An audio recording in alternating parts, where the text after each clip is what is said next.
ಕೇರ್ಪೇಟೆಯ ಪ್ರಸಿದ್ಧ ವಕೀಲರು ಹಾಗೂ ವೀರಶೈವ ಮಾಜಿ ಅಧ್ಯಕ್ಷ ವಿ.ಎಸ್. ಧನಂಜಯ್ ಕುಮಾರ್ ಅವರನ್ನು ರಾಜಕೀಯವಾಗಿ ಷಡ್ಯಂತ್ರ ನಡೆಸುತ್ತಿದ್ದಾರೆ ಎಂದು ವೀರಶೈವ ಮಹಾಸಭಾದ ಜಿಲ್ಲಾ ಉಪಾಧ್ಯಕ್ಷ ಎಲ್.ಐ.ಸಿ. ಶಿವಪ್ಪ ಬೇಸರ ವ್ಯಕ್ತಪಡಿಸಿದ್ದಾರೆ.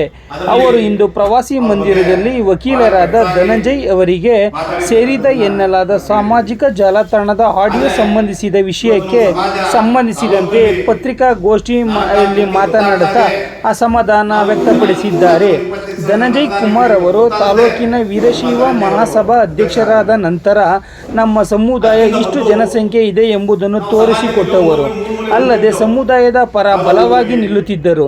ನಮ್ಮ ಸ್ವಂತ ಹಣ ಖರ್ಚು ಮಾಡಿ ಸಮುದಾಯದ ಪ್ರತಿಭಾವಂತ ವಿದ್ಯಾರ್ಥಿಗಳಿಗೆ ಪ್ರತಿಭಾ ಪುರಸ್ಕಾರ, ಸಮುದಾಯದ ನಿವೇಶನ, ಒಂದು ನ್ಯಾಯಾಲಯದಲ್ಲಿ ತಮ್ಮ ಹಣದಿಂದ ವ್ಯಾಜ್ಯ ನಡೆಸುತ್ತಿದ್ದರು. ಇನ್ನು 10 ಸಮಾಜಮುಖಿ ಕಾರ್ಯಕ್ರಮಗಳನ್ನು ಹಮ್ಮಿಕೊಂಡು ಸಮಾಜದ ಪರವಾಗಿ, ಇತರ ಸಮುದಾಯದ ಪರವಾಗಿ ಧ್ವನಿಯಾಗಿ ಸೇವೆ ಸಲ್ಲುತ್ತಿದ್ದರು. ಇದನ್ನು ನಮ್ಮ ಸಮುದಾಯದ ಜನತೆ ಅರ್ಥ ಮಾಡಿಕೊಳ್ಳಬೇಕು ಎಂದರು.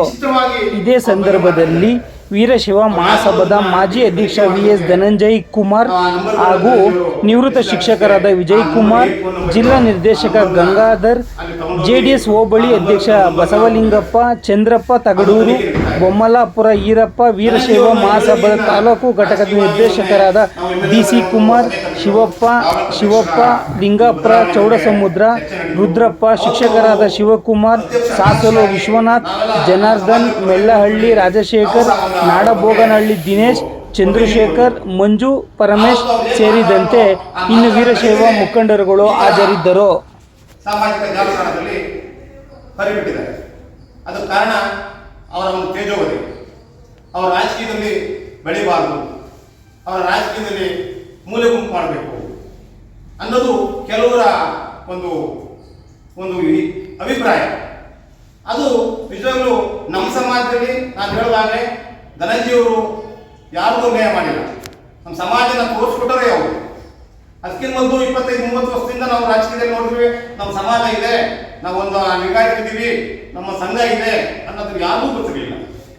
ಅವರು ಇದನ್ನ ಪ್ರತಿಯೊಂದು ನಮ್ಮ ಹಳ್ಳಿ ಊರಿನ ಭೇಟಿ ಕೊಟ್ಟು ನಮ್ಮ ಸಮಾಜನ ಒಗ್ಗೂಡಿಸಿ ಏನೋ ಒಂದು ಬೆಳವಣಿಗೆನ ತರನ ನಾವು ಇದ್ದೀವಿ ತೋರಿಸ್ಕೊಡೋಣ ಅಂತ ಮಾಡಿದ್ರು ಅವರು.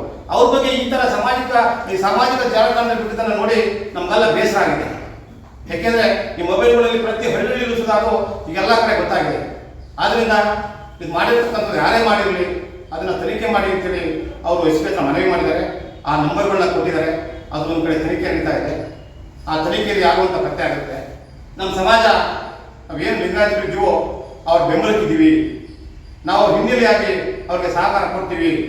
ಅವರು ಏನೇ ತಪ್ಪು ಮಾಡಿಲ್ಲ, ತಪ್ಪು ಮಾಡದೇ ಮಾಡಿದಾರಲ್ಲ ಅಂತೇಳಿ ಅವ್ರ ಬೆನ್ನೆಲುಬಾಗಿ ನಮ್ಮ ವೀರಶೈವ ಸಮಾಜದ ಎಲ್ಲ ಮುಖಂಡಿದ್ದೀವಿ. ಎಲ್ಲರೂ ಸಹ ಅವ್ರಿಗೆ ಸಹಕಾರ ಕೊಡ್ತೀವಿ. ಅವ್ರಿಗೆ ಈ ರೀತಿ ಮಾಡಬಾರ್ದು, ಯಾರೇ ಮಾಡಿರಲಿ ಅದನ್ನು ಮಾಡಬಾರ್ದು. ಯಾಕೆಂದ್ರೆ ಇವತ್ತು ಧನಂಜಯವರು, ನಾಳೆ ಇನ್ನೊಬ್ಬರದು, ನಾಳೆ ಮತ್ತೊಬ್ಬರದು, ಈ ಥರ ಒಬ್ಬರೊಬ್ಬರಿಗೆ ಈ ಥರ ಸಾಮಾಜಿಕ ನೋಡಿ ನಮ್ಮ ಗ್ರೂಪ್ಗಳೆಲ್ಲ ಹಾಕಿದ್ದಾರೆ. ನಮ್ಮ ವೀರಶೈವ ಗ್ರೂಪ್ ಆಗ್ಬೋದು, ಬೇರೆ ಸಮಾಜ ಗ್ರೂಪ್ ಇದೆಯಲ್ಲ ಆ ಗ್ರೂಪ್ಗೆಲ್ಲ ಹಾಕಿದ್ದಾರೆ. ಆ ನಂಬರನ್ನ ತನಿಖೆ ಮಾಡಿ ಕೊಟ್ಟಿದ್ದಾರೆ. ಆ ಥರ ಗ್ರೂಪ್ಗೆಲ್ಲ ಹಾಕಿ ಅವ್ರನ್ನ ತೇಜೋವಧೆ ಮಾಡಿದ್ದಾರೆ. ದಯಮಾಡಿ ಯಾರೇ ಮಾಡಿರಲಿ, ಇವತ್ತು ಧನಂಜಯವ್ರಿಗೂ, ನಾಳೆ ನಿಮ್ಗೂ, ನಾಳೆ ಇನ್ನೊಬ್ಬರು ಈ ಥರ ಮಾಡಿಕೊಂಡು ಹೋದರೆ ಸಮಾಜದಲ್ಲಿ ಒಳ್ಳೇದಾಗಲ್ಲ.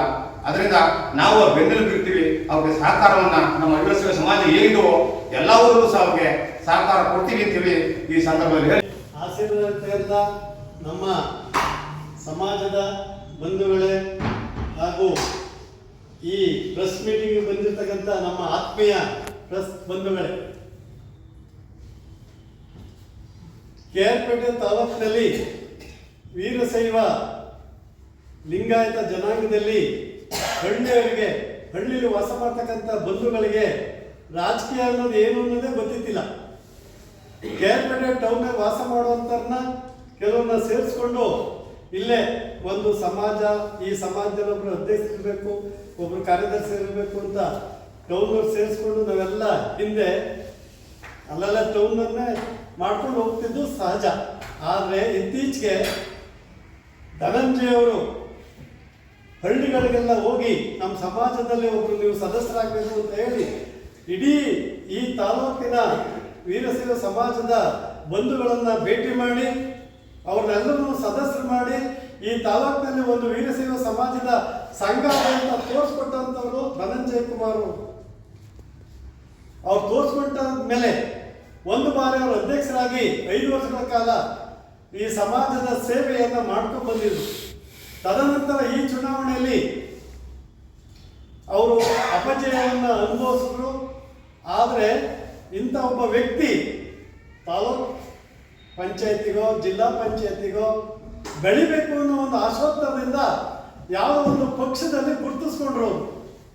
ಪಕ್ಷದಲ್ಲಿ ಗುರುತಿಸ್ಕೊಂಡಂಥ ಸಂದರ್ಭದಲ್ಲಿ ಮುಂದೆ ತಾಲೂಕ್ ಪಂಚಾಯತಿ ಜಿಲ್ಲಾ ಪಂಚಾಯತಿ ಬರುವ ಸಂದರ್ಭ ಶೀಘ್ರದಲ್ಲೇ ಇರೋದ್ರಿಂದ ಅವರನ್ನ ಒಂದು ಪಕ್ಷದಿಂದ ಈ ತಾಲೂಕಿನ ಅಧ್ಯಕ್ಷ ಮಾಡಬೇಕು ಅನ್ನೋ ಒಂದು ಆಶೋತ್ತರದಿಂದ ಒಂದು ವಿಷಯ ಹರಿದಾರದ ಮೇಲೆ ಇವರು ಬೆಳಿಬಾರ್ದು, ಇವ್ರನ್ನೇನಾದ್ರು ಮಾಡಿ ಮೊಟಕು ಮಾಡಬೇಕು ಅಂತ ಹೇಳಿ ಯಾರೋ ತಿಳಿಗೇಡಿಗಳು ಅವ್ರ ಮೇಲೆ ಇಲ್ಲದ ಅಪಪ್ರಚಾರವನ್ನು ಮಾಡಿ ಅವರ ವೈಯಕ್ತಿಕವಾಗಿ ಅವರ ಹೆಸರಿಗೆ ತೇಜೋವಧೆ ತರಬೇಕು ಅಂತ ಹೇಳಿ ಇಷ್ಟೆಲ್ಲವನ್ನು ಮಾಡಿದ್ದಾರೆ.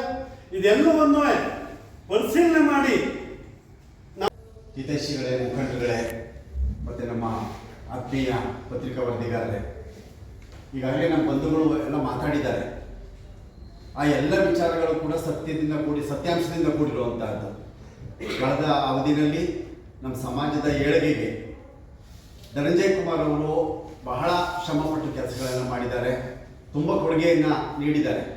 ಹೇಳಿದ್ರು ಒಬ್ಬರು, ಯಾರು ಕೂಡ ಹಳ್ಳಿಗಳಲ್ಲಿ ಒಂದು ಯೂನಿಯನ್ ಇದೆ, ಒಂದು ವೀರಶೈವ ಲಿಂಗಾಯತ ಒಂದು ಸಂಘ ಇದೆ ಅಂತಲೇ ಗೊತ್ತಿರಲಿಲ್ಲ. ಅದನ್ನು ಆ ಹಳ್ಳಿಗಳ ವ್ಯಾಪ್ತಿಗೂ ತಗೊಂಡೋಗಿ ಸಮಾಜದ ಕಟ್ಟೆಕಡೆಯ ಮನುಷ್ಯರಿಗೂ ಕೂಡ ತಿಳುವಳಿಕೆ ಕೊಟ್ಟಂತಹ ಅವರು ಅಂತ, ಅದು ತುಂಬ ಸತ್ಯಾಂಶ ಇರುವಂತಹ ಮಾತು. ಎಲ್ಲೋ ಕೆಲವೇ ವರ್ಗದಲ್ಲಿ ಟೌನ್ ವ್ಯಾಪ್ತಿಯಲ್ಲಿದ್ದಂತಹ ಒಂದು ಇದನ್ನು ಆ ರೀತಿ ತಗೊಂಡೋಗಿ ಹಳ್ಳಿಯವರು ಯಾಕೆ ಇದ್ರ ವಿಚಾರವನ್ನು ತಿಳ್ಕೋಬಾರ್ದು ಅನ್ನುವಂತಹ ನಿಟ್ಟಿನಲ್ಲಿ ಮೊದಲು ಪ್ರಯತ್ನ ಮಾಡಿದಂತಹವರು. ಮತ್ತೆ ಇನ್ನೂ ಕೂಡ ರಾಜಕಾರಣಕ್ಕೆ ಬರಬೇಕು, ನಾನು ಹೆಚ್ಚಿನ ಸೇವೆ ಮಾಡಬೇಕು, ಜನಸೇವೆಯನ್ನು ಅಂತ ಮಹತ್ವಾಕಾಂಕ್ಷೆಯನ್ನು ಇಟ್ಕೊಂಡಿದ್ದಂತಹ ವ್ಯಕ್ತಿ. ಅದಕ್ಕೆ ಅವರು ವಕೀಲಿ ವೃತ್ತಿಯಲ್ಲೂ ಕೂಡ ತುಂಬ ಪ್ರವೀಣರಾಗಿರುವಂತಹವರು. ಇಂಥ ವ್ಯಕ್ತಿಯನ್ನ ಬೆಳೀಲಿಕ್ಕೆ ಅವಕಾಶ ಕೊಟ್ಟರೆ ನಮ್ಮಗಳಿಗೆ ಅವಕಾಶ ತಪ್ಪುತ್ತೆ ಎನ್ನುವಂತಹ ಕೆಲವು ಹಿತಶತ್ರುಗಳು ಅಂತಲೇ ಹೇಳ್ಬೋದು. ಅವೆಲ್ಲ ಏನು ಮಾಡಿದ್ರು, ಕಾರ್ಯಗಳಿಗೋಸ್ಕರ ಇಂತಹ ಕೆಟ್ಟ ವಿಚಾರಗಳನ್ನು ಮುಂಚೂಣಿಗೆ ತಂದು ಅವರು ತೇಜೋವಧೆ ಮಾಡಲಿಕ್ಕೆ ಪ್ರಯತ್ನವನ್ನು ಮಾಡಿದ್ದಾರೆ. ಹಾಗಾಗಿ ಈ ಸಂದರ್ಭವನ್ನು ಎಲ್ಲರೂ ಕೂಡ ತುಂಬ ಬೇಸರದಿಂದ ಇಲ್ಲಿ ನಾವು ಮಾತಾಡ್ತಾ ಇದ್ದೀವಿ. ಎಲ್ಲರೂ ಕೂಡ ಬೆನ್ನೆಲುಬಾಗಿ ನಮ್ಮ ಸಮಾಜ ಅವರ ಹಿಂದೆ ಇದೆ, ಅವರ ಏನು ಒಂದು ಸೇವೆ ಮಾಡಲಿಕ್ಕೆ ಅವಕಾಶ ಸಿಗಬೇಕು ಅಂತ ಅವರು ಮುಂದೆ ಬರಬೇಕು ಅನ್ನುವಂಥ ಆಕಾಂಕ್ಷೆಗಳಾಗಿದ್ದೀವಿ. ಅವರಿಗೆ ಈ ರೀತಿಯಲ್ಲಿ ಒಳ್ಳೇದಾಗಬೇಕು ಹಾಗೆ ಅಂತ ಅನ್ನುವಂಥ ಮಾತನ್ನ ಆಡಿ ಈ 3-4 ದಿವಸದಿಂದ ಶ್ರೀಯುತ ಧನಂಜಯ ಕುಮಾರ್ ಮೇಲೆ ಆಡಿಯೋ ವಿಚಾರವಾಗಿ ಎಲ್ಲ ಬಹಿರಂಗ ಆಗಿ ಚರ್ಚೆ ಗ್ರಾಸವಾಗಿದೆ. ಇವತ್ತು ಧನಂಜಯ ಕುಮಾರ್ ಅವರು ಹೇಳಿದೆ, ಸಹಿಸಲಾರದ ವ್ಯಕ್ತಿಗಳು, ಪಟ್ಟಭದ್ರ ಹಿತಾಸಕ್ತಿಗಳು, ಕಿಡಿಗೇಡಿಗಳು ಅವರು ಏನು ಅಂತ ಅಂದರೆ ಅವ್ರನ್ನ ಈಗ ವೀರಶೈವ ಸಮಾಜದ ಅಧ್ಯಕ್ಷ ಸ್ಥಾನದಲ್ಲಿ ನಿಲ್ಲಿಸಿದ್ದೀವಿ. ರಾಜಕೀಯವಾಗಿ ಅವ್ರನ್ನ ತುಳಿದ್ರೆ ನಮಗೇನು ಒಳ್ಳೆಯದಾಗ್ಬೋದು, ನಮ್ಗೆ ಅನುಕೂಲ ಆಗ್ಬೋದು ಅಂತ ಇರೋ ಕೆಲವರು ಅವ್ರು ಯಾವತ್ತು ಇದುವರೆಗೂ ನಮ್ಗೆ ಗೊತ್ತಿದೆ. ಯಾಕೆಂದರೆ ಕೋರ್ಟ್ ನಿರ್ದೇಶನದಿಂದ ನಾನು ಹೆಚ್ಚಿಗೆ ಮಾತಾಡಬಾರ್ದು. ಇವರು ರಾಜಕೀಯ ಮೂಲಕ ಹೌದು ರಾಜಕೀಯವಾಗಿ ಎಂತೆಂಥ ಶಶಿ ತರೂರ್ ಮೇಲೆ, ಜೆ ಪಟೇಲ್ ಅವ್ರ ಮೇಲೆ ಬೇಕಾಡ್ಸೋಣ ಆಪಾದನೆ ಬಂದರೆ ಅವರೆಲ್ಲ ಆಪಾದನೆ ಕೋರ್ಟಲ್ಲಿ ಎದುರಿಸಿದ್ದಾರೆ. ಇವತ್ತು ಇದೇನು ಹೊಸ್ತೇನಲ್ಲ, ಇದು ಬರೀ ಆಡಿಯೋ ಏನು ಹೊಸ ವಿಡಿಯೋ ನೋಡೇ ಈಗ H.Y. ಮೈಟಿ ಅವ್ರದ್ದು ವಿಡಿಯೋ ನೋಡೇ ಏನು ಆಗಿಲ್ಲ ಅವ್ರು ಚುನಾವಣೆ ಗೆಲ್ಬೋದು. ಇಂಥ ವಾಸ್ತವವಾಗಿ ರಾಜಕೀಯವಾಗಿ ಒಂದು ಶಕ್ತಿ ಇದೆ. ಈಗ ಏನು ಅಂತಂದರೆ ನಮ್ಮದೇ ಸಮಾಜದ ವ್ಯಕ್ತಿಗಳನ್ನ ಟಾರ್ಗೆಟ್ ಮಾಡ್ತಿದ್ದಾರೆ. ಮಂಜುಳನ್ನ ವಿಧಾನ ಪರಿಷತ್ ಚುನಾವಣೆ ಆದಾಗ ಅವ್ರನ್ನು ಟಾರ್ಗೆಟ್ ಮಾಡ್ಕೊಳ್ಳೋದು. ಈಗ ಧನಂಜಯ ಕುಮಾರ್ ಅವರು ಸಮಾಜ ಅಧ್ಯಕ್ಷರು ಸೋಲು ಗೆಲುವು ಇದ್ದಿದೆ, ಅವರು ನಮ್ಮ ಸಮಾಜದ ನಮ್ಮ ಮುಖಂಡನೇ ಗೆದ್ದಿರೋದು. ಯಾರೋ ಸುಜೇಂದ್ರ ಅವರು, ಇನ್ನು ಬೇರೆ ಯಾರು ಗೆದ್ದಿದೆ. ರಾಜಕೀಯವಾಗಿ ಏನೋ ಮುಗಿಸಿ ಅವ್ರನ್ನ ಮಾಡಿದ್ರೆ ಅದು ಅಸಾಧ್ಯ ವಿಚಾರ. ಧನಂಜಯ ವಿಚಾರದಾಗ ಅದು ಯಾವತ್ತು ಹುಲಿ. ಧನಂಜಯ ಕುಮಾರ್ ತಾಲೂಕು ವೀರಶೈವ ಸಮಾಜದಿಂದ ಒಂದು ಹುಲಿ. ಅದು ಯಾವತ್ತು ಹುಲಿ ಮಾಂಸ ಉಂತಿದ್ದು ಒಂದು 6 ಗಂಟೆ ಅಷ್ಟೊತ್ತಿಗೆ ಉಂತಿನಾಗಿಲ್ಲ, ಅದು ಮಾಂಸನೇ ತಿನ್ನೋದು. ಯಾಕೆಂದರೆ ಕೆಲವರು ಅವ್ರನ್ನ ಏನೋ ಅಂತ ತಿಳ್ಕೊಬಿಟ್ಟಿದ್ದಾರೆ ಅಂದರೆ, ಅಯ್ಯೋ ಅವನೇನು ಗೊತ್ತಲ್ಲ ಬೈತಾರೆ, ಅವ್ನು ಏನಿದ್ರು ಅವನೇನು ಅಂತ ಶಕ್ತಿವಂತಾರೆ. ಹೌದು, ಚುನಾವಣೆನೇ ಅವ್ರು ರಾಜಕೀಯವಾಗಿ ಇದು ಮಾಡಬೇಕಾಗಿಲ್ಲ ಧನಂಜಯ ಕುಮಾರ್ ಅವರು. ಜೀವನ ಮಾಡಬೇಕಾಗಿದೆ, ಅವ್ರಿಗೆ ಕೋರ್ಟ್ ಇದೆ, ಅದರಲ್ಲೇ ಒಂದು ಶಕ್ತಿ ಇದೆ. ಅದರಲ್ಲೂ ಅವರು ಒಂದು ಪಕ್ಷದ ಗುರುತಿಸ್ಕೊಂಡಿದ್ದಾರೆ. ಹೌದು, ಸಂಘದ ಮುಖಂಡರು ಹಾಗೂ ಡೈರೆಕ್ಟರ್ಗಳು ಮತ್ತು ಎಲ್ಲ ಸೇರಿ ಇವತ್ತು ಏನು ನಿನ್ನೆ ಮೊನ್ನೆಯಿಂದ ನಮ್ಮ ನಾಯಕರು ಧನಂಜಯ್ ಕುಮಾರ್ ಅವರ ವಿಡಿಯೋ ಮತ್ತು ಇದನ್ನು ಫೇಸ್ಬುಕ್ಕಲ್ಲಿ ಕೊಟ್ಟಿದ್ದಾರೆ ಮತ್ತು ಜಾಲತಾಣಗಳಲ್ಲಿ ಕೊಟ್ಟಿದ್ದಾರೆ. ಆದ್ದರಿಂದ ನಮಗೆ ಭಾಳ ಬೇಸರ ಆಗಿದೆ. ಇದು ಸಮಾಜದಿಂದ ಭಾಳ ಹೋರಾಟ ಕೊಡಬೇಕಾಗಿದೆ. ಹಾಗಾಗಿ ಈಗೇನಾಯಿತು, ವಿಜಯನಗರಕ್ಕೆ ಇದೇ ಥರ ಫೇಸ್ ಮಾಡಿದ್ರು. ಮತ್ತು ನಮ್ಮ ಮಂಜಣ್ಣವರು ಬೆಳೆಗೆ ಬಂದಿದ್ದರು, ಈ ತಾಲೂಕು MLA ಆಗಬೇಕಿತ್ತು, ಅವರನ್ನು ವೀರಶೈವ ಸಮಾಜದವರು ಅಂತ ಬಂದು.